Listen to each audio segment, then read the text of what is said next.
비가 오면 마음속 깊이 묻어두었던 기억들이 빗줄기를 타고 앞마당까지 밀려 들어오곤 합니다. 벌써 30년이나 지났네요. 내 완벽한 인생을 위해, 그리고 이 가문의 대를 잇기 위해 제가 지워야만 했던 그 아이의 울음소리가 들리는 것만 같습니다.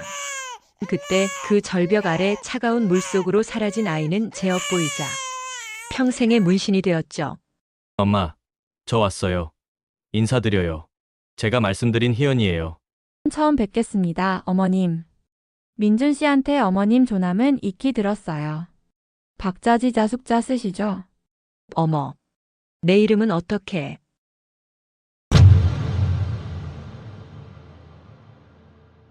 어서 오게나. 빗길에 오느라 고생했어. 희연 씨가 젖은 외투를 벗으려 가방을 뒤척일 때였습니다. 바닥으로 쨍그랑 소리를 내며 무언가 떨어졌죠. 낡은 붉은 동전이 달린 펜던트였습니다. 순간 제 심장이 멈추는 줄 알았습니다. 30년 전 제가 아이의 베네 저고리에 마지막으로 넣어주었던 바로 그 물건이었으니까요. 희연 씨, 그 목걸이 참 특이하네요. 어디서 난 거죠? 제 친엄마가 저를 버릴 때 넣어두셨던 거래요.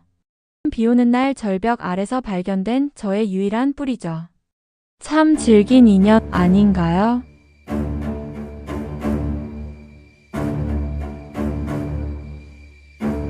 깊은 밤 고택의 석가래 사이로 스며드는 찬 공기가 지숙의 살결을 파고듭니다. 30년 전 그날처럼 밖에는 소리 없이 비가 내리고 있습니다. 억지로 잠을 청해보지만 감은 눈꺼풀 위로 자꾸만 차가운 강물 소리가 들려옵니다. 지숙이 타는 목마름에 거실로 나오다 식탁 앞에 정자세로 앉아있는 희연을 보고 헉 하고 숨을 들이킨다. 희연 씨, 이 새벽에 안 자고 여기서 뭐 하는 거예요? 잠이 안 와서요, 어머님. 이 집 왠지 낯설지가 않네요.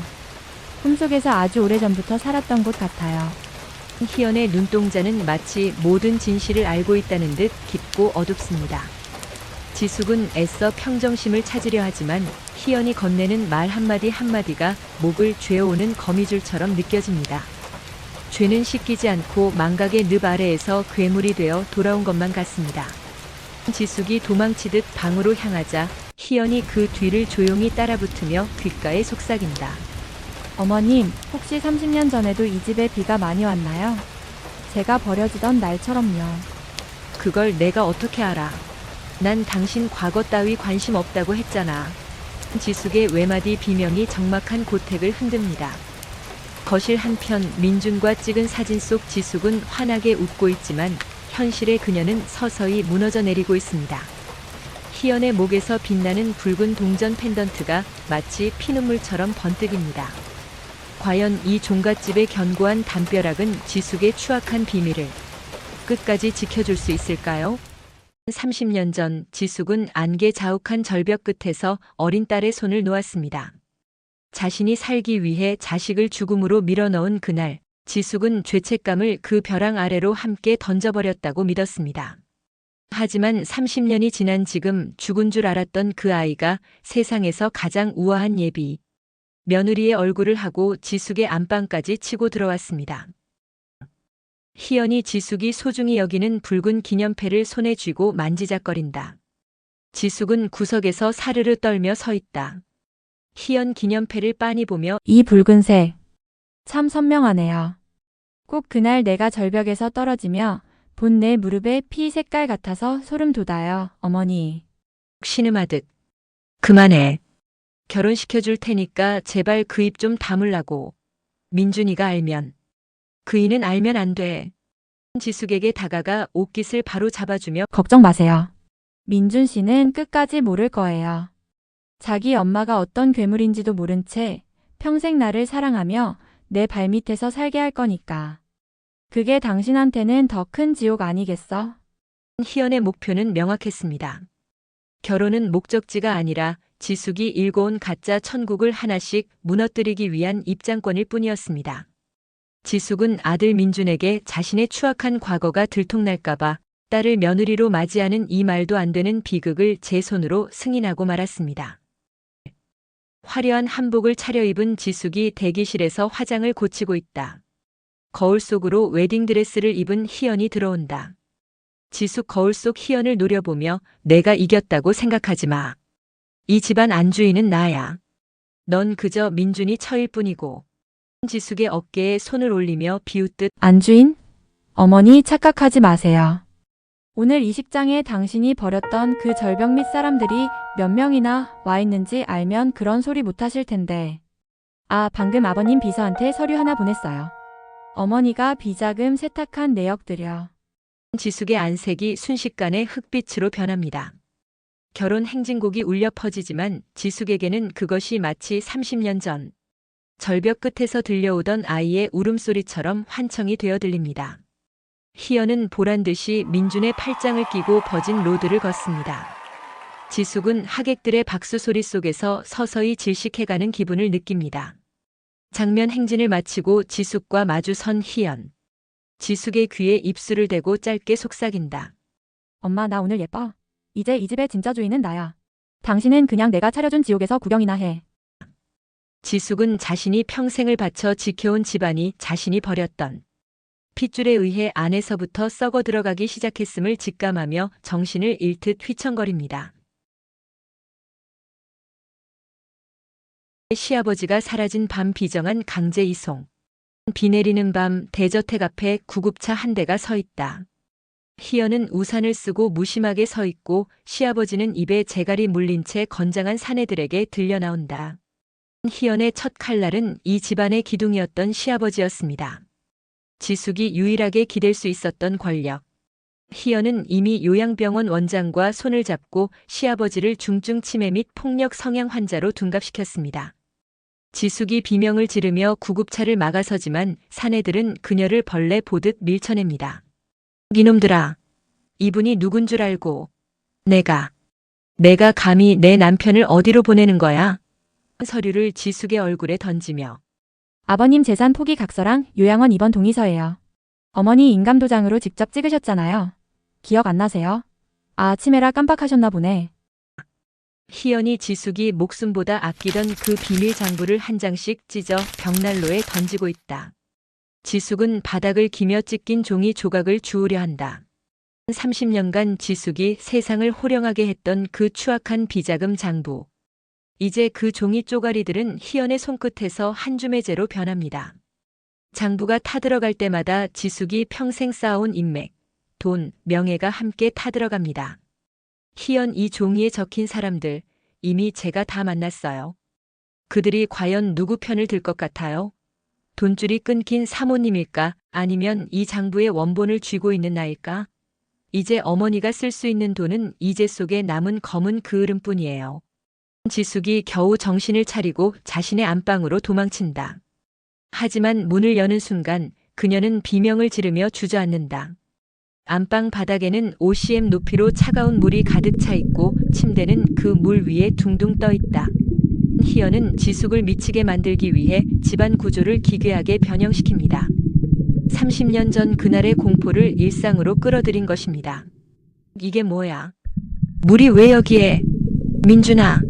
민준아 도와줘. 민준 방 안으로 들어오며 지숙을 차갑게 내려다본다. 민준의 발등에도 물이 닿아 있지만 그는 전혀 느끼지 못하는 듯 연기한다. 어머니, 왜 빈 바닥을 보고 물이 있다고 하세요? 희연이 말이 많네. 어머니 정말 심각하세요. 이제 약 드시고 저 침대에 누우세요. 민준마저 희연의 완벽한 연극에 동참하게 만든 희연. 지숙은 발밑에 출렁이는 차가운 물실재로는 희연이 설치한 얕은 수조를 느끼며 30년 전 자신이 던진 아이의 감각을 온몸으로 받아내야 했습니다. 지숙의 목에 강제로 채워진 치매 환자용 위치 추적기. 희연은 지숙의 입에 정체불명의 알약을 밀어넣는다. 희연 지숙의 귀에 대고 속삭이며 엄마 기억나? 내가 물속에서 숨이 안 쉬어질 때 딱 이런 기분이었어.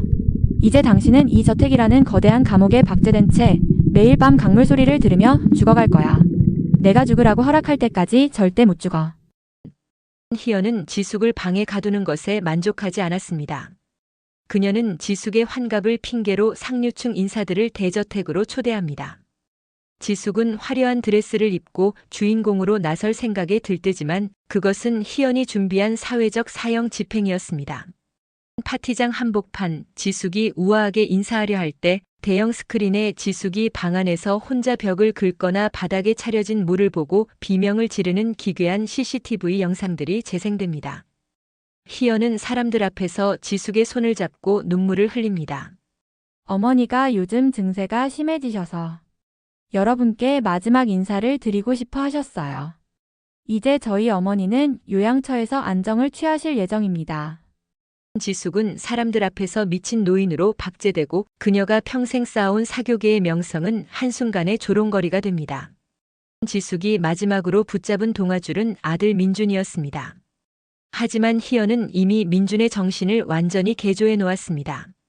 희연은 민준에게 지숙이 과거에 저지른 온갖 비리와 살인 공모 증거들을 보여주며 당신이 살려면 어머니를 버려야 한다고 가스라이팅합니다. 지숙이 민준의 바짓가랑이를 붙잡고 매달립니다. 민준아, 내 마누라가 나를 미친년으로 만들었어. 내가 말 좀 해봐.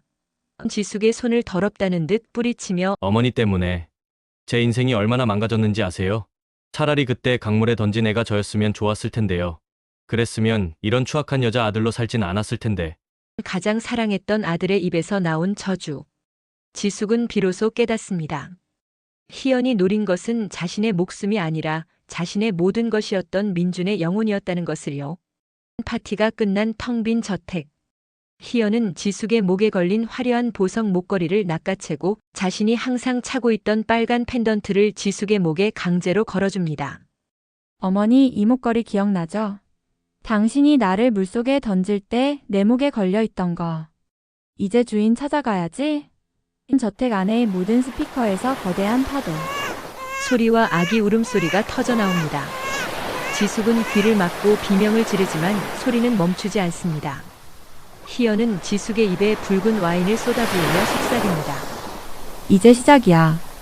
당신이 죽인 그 아이가 매일 밤 당신 목을 조르러 올 거야. 잠들지 마, 엄마. 저택은 여전히 물이 차오르고 있지만 이제 그 물은 희연의 집착을 상징합니다. 민주는 비리 혐의로 구속되고 지숙은 정신병원 폐쇄병동으로 옮겨졌습니다. 하지만 희연은 자신의 복수를 완성하는 대신 더욱 깊은 굴레를 택합니다. 그녀는 자신의 자수를 번복하고 모든 죄를 지숙의 치매로 인한 망상으로 덮어버립니다. 언론은 희연을 치매 시어머니를 극진히 모시는 며느리로 미화합니다. 물에 잠긴 저택 거실, 낡은 앨범을 들고 앉아 어머니, 이 집은 이제 제 것이에요. 그리고 당신은 평생 이곳을 떠나지 못할 거예요. 30년 전 당신이 나를 던진 그 강물처럼 이 집이 당신의 묘지가 될 테니까. 휠체어에 앉아 허공에 손을 저으며 아이가 추워. 희연은 지숙을 정신병원에서 데려와 물이 차오르는 저택의 방에 가둡니다. 물속에 둥둥 떠다니는 낡은 아기 옷과 장난감들이 지숙의 눈앞에 아른거립니다. 희연은 매일 지숙을 돌봅니다. 밥을 먹이고 옷을 갈아입히고 밤에는 그녀 옆에서 잠이 듭니다. 겉으로 보기엔 극진한 며느리지만 희연의 눈빛은 차갑게 식어 있습니다. 그녀는 지숙의 치매를 이용해 끊임없이 과거의 죄를 상기시킵니다. 희연이 지숙에게 미음 한 숟가락을 먹입니다. 지숙은 멍하니 받아먹습니다. 엄마, 이 미음맛 어때요? 옛날에 엄마가 나한테 밥도 안 주셨을 때 딱 이 미음만 먹었었는데 기억나요? 갑자기 소스라치게 놀라며 아니야. 내가 그랬을 리 없어. 난 그저 지숙의 귀에 대고 속삭이며 잊지 마, 엄마. 당신이 죽인 아이가 매일 밤 당신 옆에서 숨쉬고 있다는 걸. 지숙은 울부짖지만 희연은 그저 무표정하게 바라봅니다. 그녀는 지숙이 죄를 잊지 못하는 고통 속에서 영원히 살아가도록 만듭니다. 시간이 흘러 저택은 고요한 침묵에 잠깁니다. 희연은 여전히 지숙을 보살피며 살아갑니다. 하지만 그녀의 얼굴에는 복수심 대신 알 수 없는 공허함과 고단함이 깃들어 있습니다. 그녀는 결국 지숙처럼 이 저택이라는 거대한 감옥에 갇힌 채 살아가는 자신을 발견합니다. 희연이 지숙의 휠체어를 끌고 창밖의 강물을 바라봅니다. 지숙은 멍하니 강물을 응시합니다. 엄마 보여요? 저 강물. 이제 나도 당신처럼 매일 저 강물을 보며 살아갈 거예요. 당신이 버린 아이의 숨소리를 들으면서 카메라가 서서히 희연의 뒷모습을 비추고 창밖의 강물은 30년 전 그날처럼 고요하게 흐릅니다. 희연의 복수는 지숙을 영원한 고통 속에 가두었지만 동시에 희연 자신도 그 굴레에서 벗어날 수 없게 되었습니다.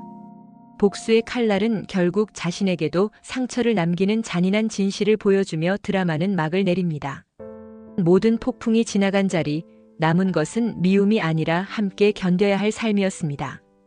감옥에서 돌아온 민주는 멀리서 보이는 두 여인의 뒷모습을 보며 멈춰 섭니다. 비록 예전과 같은 화려함은 없지만 눈부신 햇살 아래 세 사람은 비로소 하나의 풍경이 됩니다. 희연 다가오는 민준을 발견하고 미소 지으며 왔어요.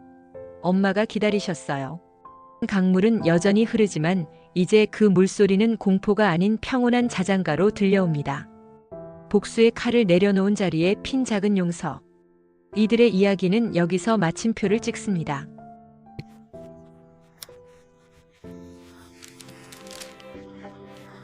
내 어머니 오래오래 함께 해요.